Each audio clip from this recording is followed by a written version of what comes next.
This is Jainal and I welcome you to my YouTube channel Jain English world. So friends, आज मैं फिर हाजिर हूँ आपके सामने एक बहुत ही ज़बरदस्त वीडियो लेकर। और ये वीडियो आप देख ही चुके होंगे। It is about tense. ये टेंस के बारे में है। जी हाँ, आज हम सीखने वाले हैं टेंस के रूल्स सीखेंगे। सबसे पहले हम यही सीखेंगे टेंस के रूल्स यानी मीन्स फॉर्मूलाज, वो भी 2 ट्रिक से, बेहद आसान तरीके से, ताकि सारी जिंदगी आप कभी टेंस नहीं भूलेंगे। क्योंकि हमारी मेन प्रॉब्लम ये होती है कि हमें टेंस हम हर जगह से पढ़ते तो हैं, लेकिन कुछ टाइम तक वो रहते दिमाग में, उसके रूल्स, उसके फॉर्मूलाज, उसके बाद वो निकल जाते हैं। लेकिन इस ट्रिक से आपको आई गारंटी यू, क्योंकि ये ट्रिक मैंने खुद पे अपनाई है, तभी इसी वजह से ये बहुत, आप कहीं भी होंगे ना, आपसे कोई पूछेगा कि इसका क्या है, इसका कोई बताएगा कि पास्ट परफेक्ट में क्या यूज होगा, कैसे बनेगा, आप फटाक से बता देंगे, बिल्कुल विद इन अ सेकेंड आप उसका आंसर दे सकते हैं। लेकिन उसके लिए आपको मेरी ये वीडियो पूरी देखनी होगी कि आखिर ये टेंस के वो 2 ट्रिक्स कौन से हैं। सब्र रखिए और वीडियो को एंड तक जरूर देखिए। तो चलिए बिना देर किए हम शुरू करते हैं अपने टेंस के बारे में कि टेंस के वो 12 रूल्स कौन कौन से हैं। सबसे पहले मैं आपको बता दूं कि जब हम टेंस सीखते हैं, टेंस जिसको हिंदी में काल कहते हैं, जो हमें बताता है कि कोई काम किस वक्त पर किया गया है।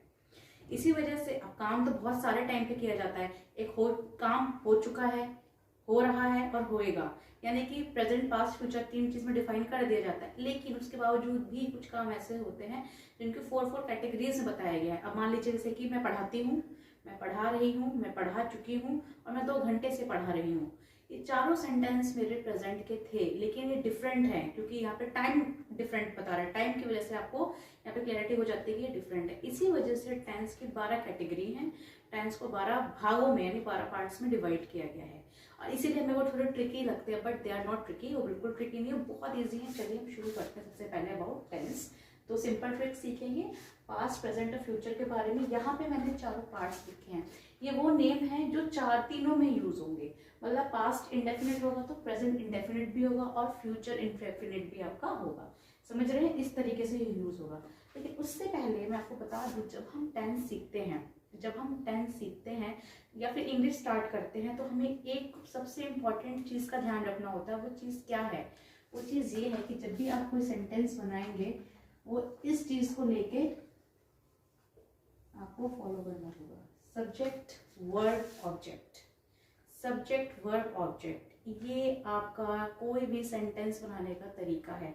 अगर आप इसको आगे पीछे करते हैं तो ये सेंटेंस नहीं बनेगा। समझ रहे हैं मेरी बात को?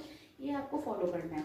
सब्जेक्ट मैं अपनी पिछली वीडियोस में बता चुकी हूँ। सब्जेक्ट मेनली क्या होता है? नाउन होता है, कोई भी नाम, या फिर उसकी जगह जो यूज करते हैं प्रोनाउंस, वो होते हैं आपके सब्जेक्ट। लेकिन यहाँ पे हम बात करेंगे वर्ब की, क्योंकि वर्ब ही है, क्योंकि वर्ब ये है जो बहुत ही इंपॉर्टेंट रोल प्ले करने वाली है इन टेंसेस के अंदर। उसी में हम चकरा जाते हैं कि हमें समझ नहीं आता हम क्या करें। तो वर्ब यहाँ पे 2 तरह की हम यूज करेंगे। एक करेंगे हेल्पिंग वर्ब और दूसरी करेंगे मेन वर्ब। हेल्पिंग वर्ब और मेन वर्ब। हेल्पिंग वर्ब्स हमारे पास जो है, जैसे कि इज एम आर है और वॉज वर। अगर इज एम आर प्रेजेंट में है तो वॉज वर आपकी किस में चली जाती है? पास्ट में। डू डज प्रेजेंट में है तो डिड आपका चला जाता है पास्ट में। ठीक है? हैज, हैव आपका अगर प्रेजेंट में है तो हैड चला जाता है पास्ट में। ये तो बहुत इजी है क्योंकि हमने पिछली वीडियोस में पढ़ा भी है और हमें पता भी है इनके बारे में कि ये वाली जो पोर्शन है, ये वाली जो लाइन है, ये वाली, ये पूरी प्रेजेंट के लिए यूज होगी और ये होगी आपके पास्ट के लिए। तो फ्यूचर में कौन सी हेल्पिंग वर्ब यूज होती है? फ्यूचर में आपकी 2 होती हैं, विल, शैल। विल और शैल। तो अब याद रखिए कि जब हम टेंसेस करेंगे तो हमें सिर्फ इन्हीं हेल्पिंग वर्ब्स का यूज करना है। इससे ज्यादा कुछ नहीं लगेगा। मोडाल्स इसमें यूज नहीं करना है, हमें सिर्फ अभी इनका यूज करके बनाना है। ठीक है? लेकिन जब हम बात करते हैं मेन वर्ब की, मेन वर्ब्स की, अगर मेन वर्ब्स की बात की जाए तो मेन वर्ब्स 3 होती हैं। वर्ब की फर्स्ट फॉर्म, सेकेंड फॉर्म और वर्ब की थर्ड फॉर्म। तो मेन क्वेश्चन यहाँ पर ये आता है कि इन 12 पार्ट्स के अंदर कहाँ पे फर्स्ट यूज होती है, कहाँ पे सेकंड यूज होती है, कहाँ पे थर्ड होती है। यही तो मेरी पहली ट्रिक है जो आपको बताना है कि इससे आपको बहुत इजीली आपको याद हो जाएगा कि फर्स्ट आप कितने पार्ट्स में यूज करेंगे, सेकंड आप कितने पार्ट्स में यूज करेंगे और थर्ड कितने पार्ट्स में यूज करेंगे। और साथ ही मैं आपको ये भी बताऊंगी कि किसके साथ क्या यूज होगा, तो आप कभी नहीं भूल पाएंगे और आपके लिए बहुत ईजी होगा। तो आई होप कि आपको इतना समझ में आ गया होगा। तो चलिए हम आगे का हम स्टार्ट करते हैं। So friends, let's start our video. हम स्टार्ट करते हैं अपनी वीडियो। किससे स्टार्ट करने वाले हैं? हम करेंगे डायरेक्ट रूल से। ठीक है, मैं डायरेक्ट रूल्स बताने वाली हूँ और फॉर्म पैटर्न यही फॉलो करेंगे, सब्जेक्ट वर्ब और ऑब्जेक्ट। यहाँ पे मैं सब्जेक्ट और ऑब्जेक्ट नहीं लिखूंगी क्योंकि वो आपको ऑलरेडी अंडरस्टूड है कि दोनों आएंगे। हम बात करेंगे वर्ब्स की, हेल्पिंग वर्ब्स और मेन वर्ब कौन कौन से होने वाली है। यहाँ पे मैं आपको एक बार मेंशन कर देती हूँ, बाकी अदर आपको खुद अंडरस्टूड है ही। जैसे मान लीजिए सब्जेक्ट यहाँ पे लगेगा वर्ब की फर्स्ट फॉर्म, प्लस में एस या ई एस और प्लस में ऑब्जेक्ट। ठीक है, ये इसका रूल है, ये इसका फॉर्मूला है। नहीं है तो आप लिख लीजिए, आपके लिए बहुत इजी रहेगा। लेकिन जब हम बात करेंगे पास्ट इंडेफिनिट की, ये प्रेजेंट इंडेफिनिट का था, हम बात करेंगे पास्ट इंडेफिनिट की, तो इसका भी चलिए मैं लिख ही देती हूँ। यहाँ पे फर्स्ट फॉर्म यूज होगी तो यहाँ पे होती है सेकेंड फॉर्म, सब्जेक्ट वर्ब की सेकेंड फॉर्म और ऑब्जेक्ट, बहुत इजी। और फ्यूचर इंडेफिनिट की बात की जाए तो सब्जेक्ट विल शैल वर्ब की फर्स्ट फॉर्म और प्लस में ऑब्जेक्ट। अब बात सोचने वाली ये है कि यहाँ पे फर्स्ट फॉर्म यूज हुई, यहाँ पे सेकेंड फॉर्म यूज हुई और यहाँ पे भी फर्स्ट फॉर्म यूज हुई। एक चीज कॉमन दिख रही है कि दो में फर्स्ट फॉर्म है, एक में सेकेंड फॉर्म है, कोई बात नहीं। यहाँ पे हेल्पिंग वर्ब जो आपकी यूज हुई है, विल शैल यूज हुई है, लेकिन यहाँ पे हेल्पिंग वर्ब और यहाँ पे हेल्पिंग वर्ब तो मैंने यूज ही नहीं करी। ये क्वेश्चन है। तो क्वेश्चन इसलिए है क्योंकि जब हम हर सेंटेंस का मतलब हर टेंस का जब हम सेंटेंस बनाएंगे तो 5-5 सेंटेंस तरह के सेंटेंसेस बनते हैं। एफर्मेटिव होता है, नेगेटिव होता है, इंटेरोगेटिव होता है, नेगेटिव इंटेरोगेटिव होता है, WH क्वेश्चन होता है। ठीक है, ये तो हम जब थरली सेंटेंस एक एक पार्ट करेंगे तब समझेंगे। अभी सिर्फ आपके लिए इतना ही काफी है जानना कि अगर विल शैल यहाँ पे हेल्पिंग वर्ब यूज हो रही तो यहाँ कहाँ गए हेल्पिंग वर्ब। देखिए, जब हम पहला बनाते हैं प्लेन यानी सिंपल कोई सेंटेंस बनाते हैं इस टेंस के अंदर यानी कि एफर्मेटिव बनाते हैं, तो वहां पे हमें हेल्पिंग वर्ब की नीड नहीं होती। आपका सेंटेंस ऐसे ही बन जाता है। लेकिन सिर्फ उसको छोड़ के जितने भी बनेंगे दोनों के अंदर, नेगेटिव हो, इंटेरोगेटिव हो, नेगेटिव इंटेरोगेटिव या क्वेश्चन हो, सब में आपको हेल्प जरूरत पड़ेगी हेल्पिंग वर्ब की। समझ में आ रहा है? सिर्फ फर्स्ट पार्ट में, इन दोनों के फर्स्ट पार्ट में नहीं लगता। बट क्योंकि यहाँ पे अभी मैंने आपको रूल ऐसा लिख दिया है, लेकिन यहाँ पे मैं आपको मेंशन कर देती हूँ कि कौन सी हेल्पिंग वर्ब यहाँ पे आपकी यूज होती है। तो यहाँ आपकी होती है डू डज और यहाँ होती है आपकी डिड। ठीक है, बात समझ में आ रही है? अब जैसे कि मान लीजिए सेंटेंस इसके अकॉर्डिंग अगर जाएगा तो बनेगा ही ड्रिंक्स मिल्क। इसके अकॉर्डिंग अगर मुझे डू डज का यूज करना है तो मैं नेगेटिव बना देती हूँ, तो बनेगा he does not drink milk. समझ में आ रहा है? अगर मैं यहाँ पे यूज करूँ कि उसने दूध पिया तो क्या बनेगा? He drank milk. और उसमें मुझे डिड का यूज करना पड़ गया तो मुझे क्या बनेगा? He did not drink milk. ये कैसे होता है इसका मैं पूरा एक्सप्लेनेशन बाद में दूंगी जब ये पार्ट वाइज आपके सामने वीडियो आएगी। अभी के लिए आपके लिए इतना ही जानना जरूरी है। नेक्स्ट चलते हैं हम कॉन्टिन्यूअस में कि कॉन्टिन्यूअस में कौन कौन सा हमारा यूज होता है। तो चलिए कॉन्टिन्यूअस के अंदर हम देख लेते हैं। सब्जेक्ट इज एमआर, वर्ब की फर्स्ट फॉर्म, यानी कि यहाँ पे आपने क्या देखा? यहाँ पे इज एमआर देखा, फर्स्ट फॉर्म देखा, लेकिन फर्स्ट फॉर्म में आपकी बेस फॉर्म के अंदर आईएनजी लगता है। गो है तो गोइंग हो जाएगा, प्ले है तो प्लेइंग हो जाएगा, राइट है तो राइटिंग हो जाएगा। इस तरीके से बनेगा, यानी कि जो भी आपकी फर्स्ट फॉर्म आएगी उसके अंदर आपको आईएनजी ऐड करना है। तो फिर यहाँ कैसे होगा? क्योंकि ये भी कॉन्टिन्यूअस है। कॉन्टिन्यूअस का मतलब क्या होता है? कोई काम हो रहा है, बोलते वक्त वो काम हो रहा है। लाइक मेरे अभी चिड़िया चहचहा रही है, बाहर शोर हो रहा है, बच्चे खेल रहे हैं, मैं आपको पढ़ा रही हूँ। जिस सेंटेंस के पीछे रहा है रहे आता है, मतलब आइडेंटिटी तो यही है, तो वहाँ पे यही यूज होगा। अगर मैं बात करूँ यहाँ पे देखिए तो इसमें क्या होगा? अगर इज एम आर यहाँ पे है आपका क्या चीज प्रेजेंट के अंदर, तो इज एम आर का पास्ट क्या बनता है? वॉज, वर। लेकिन लेकिन लेकिन अब यहाँ सेकेंड फॉर्म यूज नहीं होगी, यहाँ पे यूज होगी फर्स्ट फॉर्म। और फर्स्ट फॉर्म में भी आईएनजी होगा। क्यों? बिकॉज ये किसके अंदर आ रहा है? कॉन्टिन्यूअस के अंदर है, क्योंकि ये भी शो कर रहा है कि पास में भी कोई काम हो रहा था, बच्चे खेल रहे थे। समझ में आ रहा है? इस तरीके से तो यहाँ पे ये दो चीजें यूज हुई और यहाँ पे लगा दिया हमने ऑब्जेक्ट। क्लियर? अब यहाँ पे देखिए, यहाँ पे कौन कौन सा हुआ? वॉज वर, यहाँ पे हेल्पिंग वर्ब हो गई, फर्स्ट फॉर्म लगा और आईएनजी। इसमें कॉमन क्या था कि दोनों में फर्स्ट फॉर्म आया है और आईएनजी आया है, क्योंकि कॉन्टिन्यूअस शो कर रहा है। लेकिन helping verb is changed, helping verb दोनों में चेंज है, यहाँ पे इज एम आर और यहाँ पे वॉज वर है। फिर हम ये देखते हैं कि फ्यूचर में क्या बनेगा, फ्यूचर कॉन्टिन्यूअस के अंदर क्या बनता है। अब देखिए सब्जेक्ट मैंने आपको बताया था कि उससे विल शैल का यूज करते हैं हम। किसका यूज करते हैं, विल और शैल का। तो मेन जो आएगा विल और शैल। लेकिन लेकिन लेकिन अगर मैं खाली कह दूं ही विल गोइंग, इनकरेक्ट, ठीक है, दे शैल प्ले या दे शैल प्लेइंग, इनकरेक्ट। तो यहाँ पे बनेगा क्या, यहाँ पे लगेगा आपका बी। कॉन्टिन्यूअस को शो करने के लिए फ्यूचर में हमें साथ में ये जो इम्पॉर्टेंट वर्ड है ये हमें ऐड करना होगा, ही विल बी, ठीक है, यू शैल बी, इस तरह के सेंटेंस बनेगा, क्योंकि ये भी कॉन्टिन्यूअस का ही पार्ट है। तो इसमें भी फर्स्ट फॉर्म और आईएनजी और ऑब्जेक्ट आएगा। तो कितना इजी था समझना इस चीज को कि यहाँ पे विल शैल हुआ तो यहाँ भी विल शैल हुआ, क्योंकि कॉन्टिन्यूअस था तो तीनों के अंदर फर्स्ट फॉर्म आईएनजी लगेगा। बस यहाँ पे एक चेंज करना होता है, वो होता है इसका बी। विल और विल के बाद भी बी आएगा और शैल के बाद भी बी, विल बी और शैल बी। इजी, क्लियर हुआ। अच्छा, अब परफेक्ट की बात करते हैं। परफेक्ट का मतलब कोई काम हो चुका है प्रेजेंट में, हो चुका था पास्ट में, या हो चुका होगा, जो हमें बता रहा है फ्यूचर में कोई काम होने वाला होगा, जब तक हम वहां पहुंचेंगे वो काम हो चुका होगा।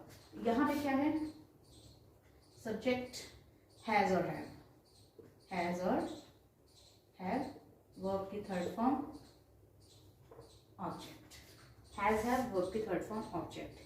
यानी कि जो हमने यहाँ पे हेल्पिंग वर्ब यूज करी है वो हैज और हैव है, और जो वर्ब की फॉर्म यूज हुई है मेन वर्ब की, वो हुई है हमारी थर्ड फॉर्म। तो अगर हम यहाँ देखें परफेक्ट के अंदर, पास्ट परफेक्ट के अंदर सब्जेक्ट हैज हैव का क्या बनता है पास्ट में, अभी वहाँ पे आपको पहले भी लिख के बताया था, वो बनता है आपका हैड।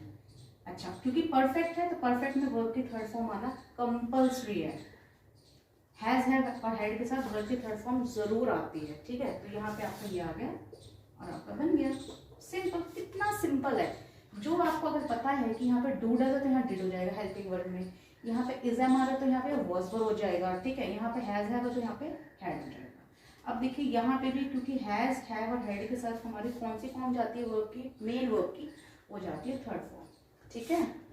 जैसे कि मैं लिख चुकी हूँ, I have written a letter, मैं एक पत्र लिख चुकी हूँ, I have written a letter, मैंने एक पत्र लिख चुकी थी, यानी कि I had written a letter. तो उसके अकॉर्डिंग ये सेंटेंस यहाँ पर जाएगा। अब लेकिन अगर बात करी जाए फ्यूचर की, तो फ्यूचर में क्या होता है, फ्यूचर में देखिए विल शैल वैसे का वैसे ही चलेगा, विल और शैल, ठीक है, क्योंकि ये परफेक्ट है तो परफेक्ट में यहाँ पे आएगा हैव। अब कुछ लोग कंफ्यूज हो जाते हैं कि इसमें हैड क्यों नहीं आएगा, क्योंकि हैड आपको ऑलरेडी पास्ट के अंदर था, हम नहीं ले सकते। हैज हमें लगाना नहीं होता, सिर्फ यहाँ पे हमें हैव का यूज करना होता है, यानी कि विल हैव भी बनेगा और शैल हैव भी बनेगा। अब जाहिर सी बात है अगर इसमें हैव आ गया है तो कौन सी आपकी मेन वर्ब यूज होगी, तो आपकी यूज होगी main verb third form. Main verb कौन सी होगी, थर्ड फॉर्म। कितना इजी और कितना कॉमन, देखा आपने, यहाँ भी थर्ड फॉर्म, यहाँ भी थर्ड फॉर्म, यहाँ भी थर्ड फॉर्म। यहाँ पे विल शैल लगा दिया और साथ में क्योंकि ये परफेक्ट था तो हमें हैव लेना जरूरी था, तभी तो आपकी वर्ब की थर्ड फॉर्म आएगी। तो यहाँ पर आ गया। कितना इजी है समझना कि आपको किस तरीके से आपको यहाँ पे आपको लेके चलनी है अपनी हेल्पिंग वर्ब। कुछ भी नहीं है फ्यूचर में, कुछ भी नहीं है। फर्स्ट में विल शैल यूज हुआ तो सेकंड में आपका बी लग गया और थर्ड में यहाँ पे आपका आ गया हैव और थर्ड फॉर्म आ गया। ईजी है ना। मैंने कितनी जल्दी कितनी इजीली आपको रूल्स लिख के बता दिए। ये क्यों हुआ है, क्योंकि आप देख रहे हैं कि ये बहुत इजी है। आपको एक में से ही दूसरे का आंसर निकालना है। जब भी आप टेबल एक लिखेंगे ना, एक लिखेंगे तो उसका अपने आप साइड वाला आपको पता चल जाएगा, यार पास्ट में तो ये लगेगा, फ्यूचर में तो ये होने वाला है तो ये लगेगा, ठीक है। परफेक्ट कॉन्टिन्यूअस जो है, परफेक्ट कॉन्टिन्यूअस जो है, मैं आपको बता दूं, ये मेरी पहली ट्रिक है इस वीडियो की। जब हम यहाँ तक कर लेते हैं, इनको पढ़ लेते हैं, तो हम यहाँ थोड़ा आगे अटक जाते हैं, क्योंकि हमें ये पता होता है कि यार इसमें टाइम ऐड करना है, लेकिन कैसे। अब देखिए ये जो परफेक्ट कॉन्टिन्यूअस है ना, ये इन दोनों को मिला के बना है। परफेक्ट और कॉन्टिन्यूअस को मिला के बना है, ठीक है, मीनिंग से नहीं, फॉर्मूला से। हम फॉर्मूला इन्हीं में से निकालेंगे और यहाँ लिखेंगे, इसी में से निकालेंगे यहाँ लिखेंगे, इसी में से निकालेंगे यहाँ लिखेंगे। This is the trick. ये ट्रिक है। अगर आप कभी भूल जाते हैं, आपको इतना भी याद है, तो आप ये अपने आप ही आसानी से बना सकते हैं, अगर आपको ऊपर का मेमोराइज हो गया है, अच्छे से रिवीजन हो गया है। तो चलिए परफेक्ट कॉन्टिन्यूअस हम बनाना स्टार्ट करते हैं। मैं आपको इसकी पहचान बता दूँ, जैसे कि मैं खाना खा रही हूँ, सिंपल सी बात है, प्रेजेंट कॉन्टिन्यूस का है, कॉन्टिन्यूस कोई काम हो रहा है अभी। अगर मैं कहूँ मैं पिछले 5 मिनट से खाना खा रही हूँ, तो जो मैंने इसमें टाइम ऐड कर दिया है तो ये अब कॉन्टिन्यूस नहीं रह गया है, ये आपका परफेक्ट कॉन्टिन्यूस बन गया। क्योंकि जब किसी काम जो काम हो रहा है उसमें अगर टाइम ऐड हो जाता है तो वो आपका कॉन्टिन्यूस क्या जाता है, परफेक्ट कॉन्टिन्यूस, चाहे वो पास्ट का हो, प्रेजेंट का हो, या फिर हो आपका फ्यूचर का। समझ रहे हैं? ठीक है, तो चलिए हम इसको स्टार्ट करते हैं, कैसे बनाते हैं परफेक्ट कॉन्टिन्यूस। अब मैं परफेक्ट में का क्या क्या उठाऊंगी यहाँ पे,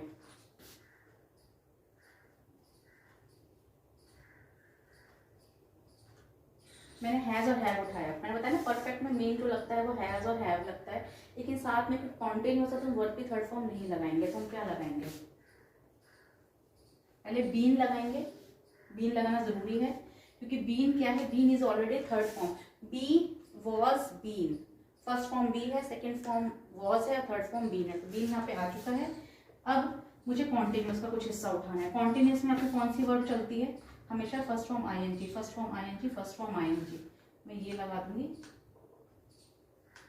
मैं ऑब्जेक्ट लगाऊंगी, उसके बाद सेंस और फॉर करके जो भी आपका टाइम ऐड करोगे। इजी, कितना इजी था, यानी कि हमने हैज हैव उठाया और यहाँ पे क्या लगा दिया, बीन। बीन क्योंकि ऑलरेडी वर्ब की थर्ड फॉर्म में था, मेंशन करना है, हमें वर्ब की थर्ड फॉर्म नहीं लिखनी है, हमें बीन लिखना है, सब में बीन ही आएगा।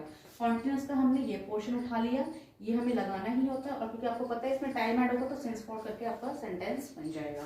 तो इस तरीके से अब अगर देखा जाए तो पास्ट परफेक्ट कॉन्टिन्यूस क्या बनेगा, अब ये सोचने वाली बात है। सब्जेक्ट, क्योंकि यहाँ पे हैज है तो यहाँ क्या बनेगा, हैज हैव बनेगा, लेकिन आपको पता है पास्ट में होता है हमारा हैड, हैड के साथ क्या लगता है, बीन। ठीक है, कॉन्टिन्यूस में एक ही चीज जाएगी, फर्स्ट फॉर्म आईएनजी, प्लस में ऑब्जेक्ट, प्लस में सेंस या for. Why it is so easy, this one is so easy, that's why, क्योंकि यहाँ पे आपने देखा कि ये पास्ट का था तो पास्ट में हैड लगेगा, थर्ड फॉर्म बीन होती है, बीन लगा देंगे, कॉन्टिन्यूस का हम ये ले लेंगे, बस बाकी का तो आपको पता ही ये होने वाला है ना। सिंपल, कितना इजी है आपको बनाना, क्योंकि ये दो पार्ट्स को लेके मर्ज करके उसका बनाया गया है। अगर आप वैसे नहीं याद रख पाते तो आप इस तरीके से भी याद रखेंगे तो आप कभी नहीं भूलेंगे टेंस के फॉर्मूलाज, और ये आपके लिए बहुत ईजी हो जाएंगे आपको बनाना। अगर मैं बात करती हूँ फ्यूचर की, कि फ्यूचर कैसे बनेगा, अब देखिए, क्योंकि फ्यूचर है तो फ्यूचर में हमारा क्या आ जाएगा, विल शैल तो हम लेंगे, विल शैल हो गया। अच्छा, अब क्योंकि हैव लगना जरूरी है, क्योंकि परफेक्ट बता रहे हैं, परफेक्ट बताना है ना, will have, shall have plus been, been जरूर आएगा कि थर्ड फॉर्म का यूज करना है, तो विल हैव बीन और शैल हैव बीन हो जाएगा। कॉन्टिन्यूस हम क्या यूज करेंगे, कॉन्टिन्यूस का सेम फॉर्मूला है कि कॉन्टिन्यूस में लगता है फर्स्ट फॉर्म और आईएनजी, ऑब्जेक्ट लगा दीजिए और साथ में सिंस या for according to time. Wow, very easy.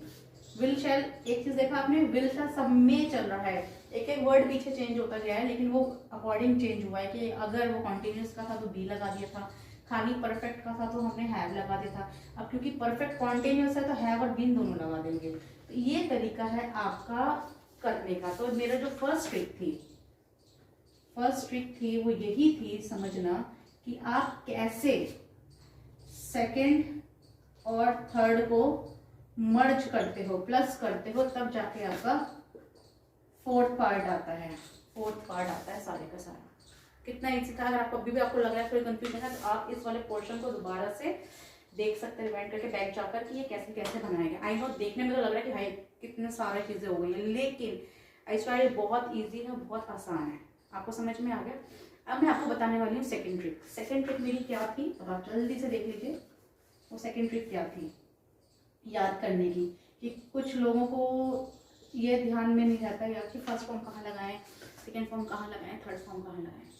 अब मैं आपको वो बताने वाली हूँ कि फर्स्ट फॉर्म, सेकेंड फॉर्म और थर्ड फॉर्म।